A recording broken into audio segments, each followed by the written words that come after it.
Hello, beautiful souls. You are now listening to Deep Chats with Cypher. And this is your host, Cypher. Greetings and a warm welcome. Thank you for joining and choosing to be here right now. Fact is, you could be doing anything in the world or anything else actively while listening to this, but I appreciate your choice to indulge with me in this information that I've been pondering in my mind. So, I want to preface this with a little bit of backstory. So, I'm going to start there. Growing up, especially in a society that didn't particularly emphasize young men discussing their feelings or even like the inner workings of their mind. It culturally wasn't a normal thing to speak to your friends about your feelings, or especially if they weren't positive or if you just wasn't a happy person.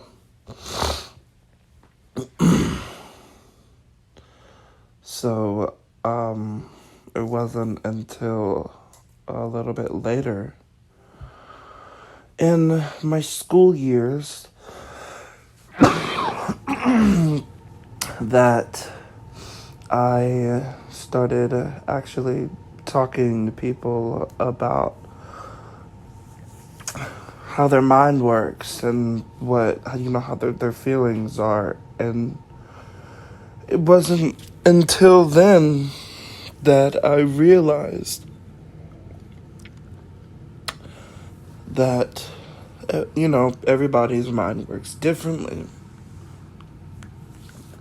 I guess initially I assumed that everyone's mind worked like I did, but then as I got a little bit further on in grade school, I found myself a lot of times wondering why people didn't get along, or why people had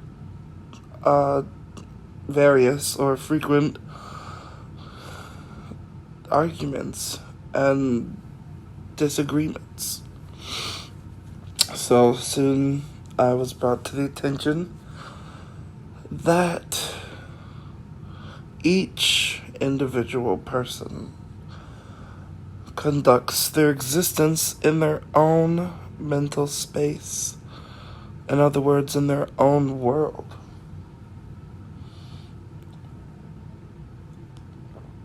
I was constantly told that I live in my own world, but I came to find out that everybody else does too. So I don't really know who the joke is on at that point. So I wanted to speak a little bit on the ideas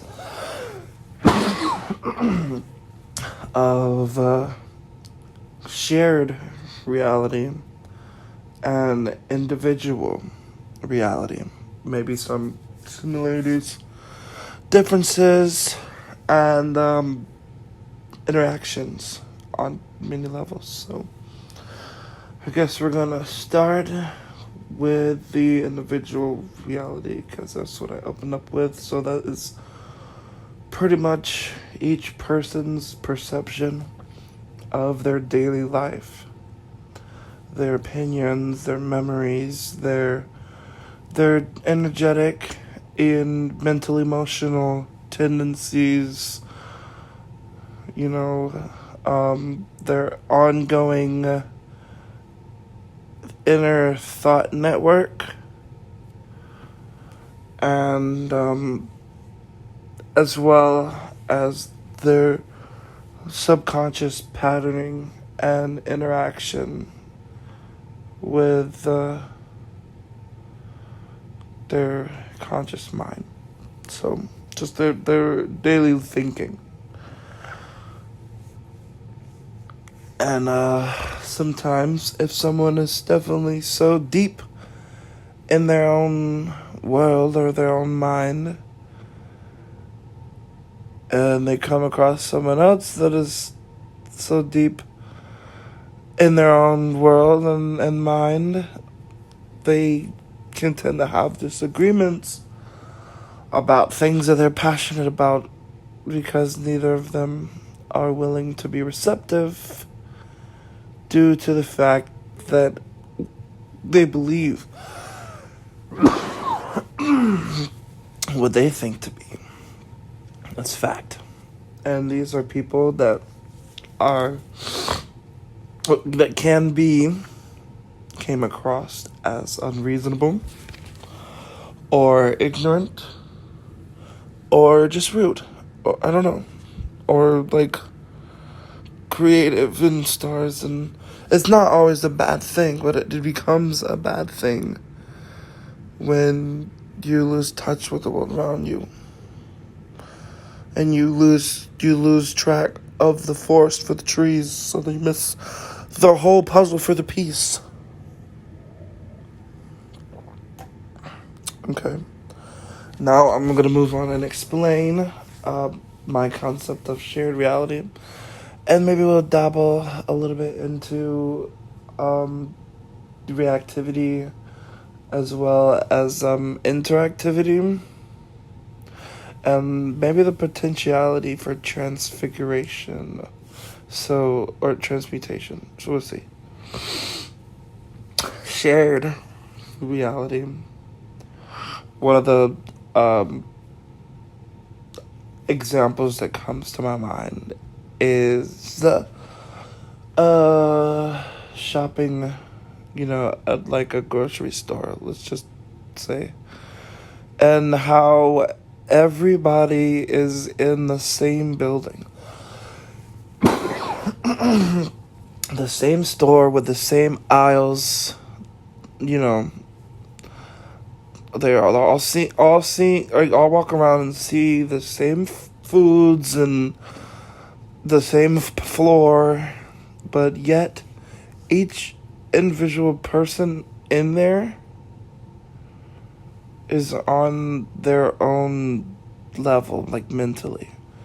That's why, a lot of people can just go through grocery stores without even necessarily acknowledging the existence of others in the store. Maybe they're just on a mission, want to get out. Maybe they have social anxiety. Maybe they just are so deep in their own world that they don't even recognize what's going on around them. And none of those are wrong or bad necessarily.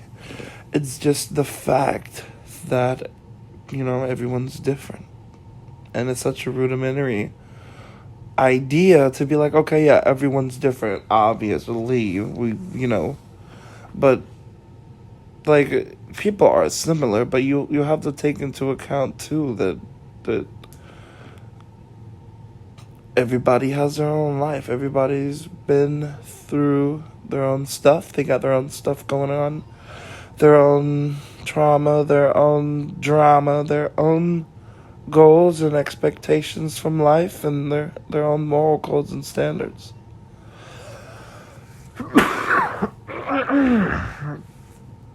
So what I find interesting is in the realm in which the two meet and interact.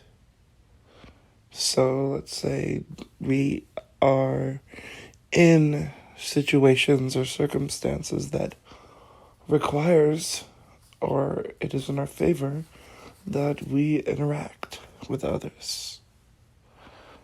Especially in an environment where there is a sense of a shared goal, or shared value, especially, like standard and so on. But this is where the environment requires a sense of collective consciousness. Because, so when I was thinking about all of this, I thought, well, maybe collective consciousness could be another word for shared reality. But then I saw that collective consciousness is more of a detailed description. Actually, because for me, like, shared consciousness, the term brings along with it a sense of unity or, shared purpose. When shared reality kind of brings to mind just the space that is existed in by multiple perceptions and perceived in multiple ways, in various forms. So it is in these situations where not only are we interacting, but we are interacting with a shared meaning. Whether this be conversing with a loved one or working on business ideas with a business partner. Anything that you can have shared meaning behind, shared common interest, or alike intent, that is when it becomes algebraic. That's when many factors are added upon. And in situations as such, your mental energy, your mental state, and current consciousness affects the situation as a whole.